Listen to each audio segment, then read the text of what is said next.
Magandang araw para sa lahat ng ating mga minamahal na mga SSS pensioners.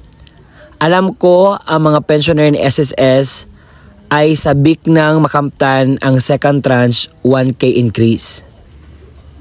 At nais niyong malaman ang katotohanan patungkol dito. Pero nakita ko ito na naman. Nag-post siya kaninang umaga patungkol sa second tranche na ibibigay na raw ngayong February. Ang katotohanan po patungkol sa second tranche ay wala pa po. Ang page na ito ay palaging nagpo-post ng hindi katotohanan. Kaya naman, naintindihan ko kung gaano kagalit ang mga pensioners na sinasabi nilang wag na kayong gumawa ng mga hindi katotohanan content dahil tungkol sa mga gumagawa ng mga fake news. Ang daming gumagawa at isa na dito yung ipapakita ko sa inyo. Pwede na po itong i-report para hindi na po sila makapagkalat pa ng mga fake news, lalo-lalo na sa mga senior citizens. Dahil pinagpirahan lang upang makakuha sila ng napakalaking views, napakalaking subscribers at saka napakalaking pera na magigain nila. Kaya naman iwasan natin ang mga ganitong mga content na page or ganitong mga YouTube channel. So pwede nyo pong i-report, ganito lang po yung gagawin ninyo.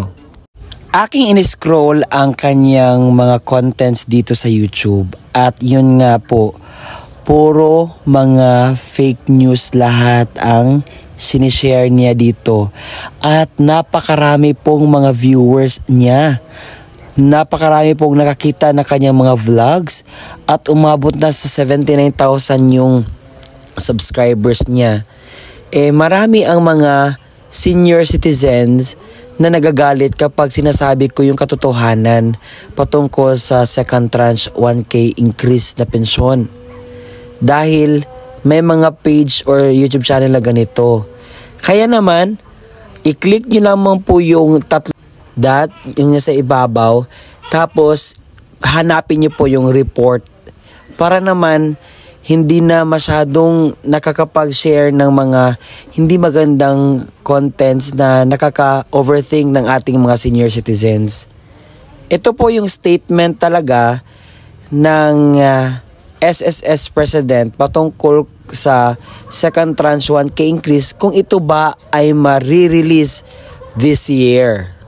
Lang din sa monthly pension mula sa SSS na sana'y madagdagan din ang kanilang nakukuha sa ahensya.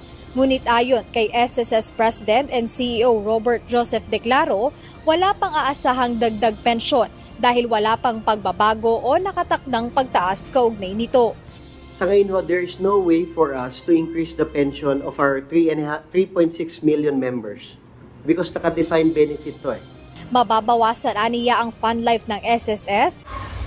Na sana klaro ang impormasyon na inyong napakinggan.